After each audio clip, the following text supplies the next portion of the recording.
জীবনের এমন একটা সময় আসে যখন বুকের ভেতর কষ্ট জমে থাকে, মন ভরে যায় দুশ্চিন্তায়, আর আশা যেন ধীরে ধীরে নিভে যেতে থাকে। আমরা তখন ভাবি, আমার সাথে কেন এমন হচ্ছে? আল্লাহ কি আমাকে ভুলে গেছেন? এই কষ্ট কি কখনো শেষ হবে না?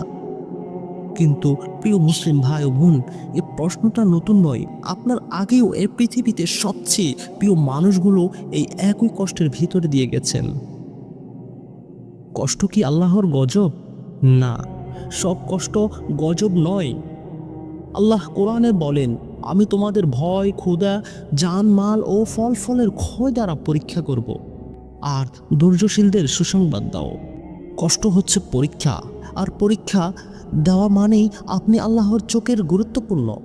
দুশ্চিন্তা কেন আসে? আমরা তখন দুশ্চিন্তায় পড়ি যখন আমরা ভবিষ্যতের ভার নিজের কাঁধে তুলে নিই। কিন্তু আল্লাহ বলেন, আল্লাহ কাউকে তার সাধ্যের অতিরিক্ত বোঝা দেন না। যে কষ্ট আপনি বইছেন তা আপনি পারার কারণেই আল্লাহ দিয়েছেন।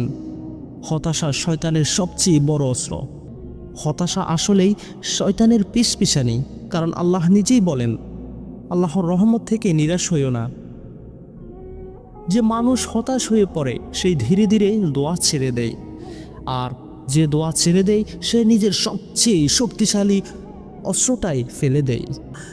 দোয়া যা ভাগ্য বদলে দেয়।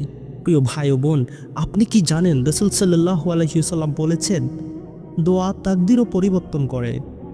হয়তো আল্লাহ আজই দিবেন না, হয়তো কাল দিবেন না, কিন্তু তিনি জমা রাখছেন ঠিক সেই সময়ের জন্য যখন আপনি সবচেয়ে বেশি প্রয়োজন বোধ করবেন।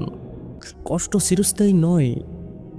যখন মনে হয় আর পারছেন না, তখন শুধু এই কথা বলুন, হে আল্লাহ, আমি দুর্বল, আপনি শক্তিশালী, আমি অসহায়, আপনি পরম দয়ালু।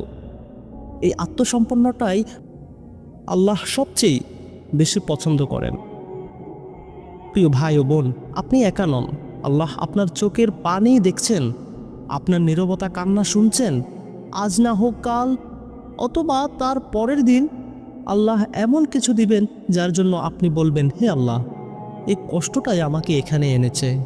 হে আল্লাহ, আমাদের কষ্টকে রহমতে বদলে দিন, দুশ্চিন্তাকে তাওয়াক্কুলে বদলে দিন, আর হতাশাকে ঈমানের পরিণত করুন। আমিন।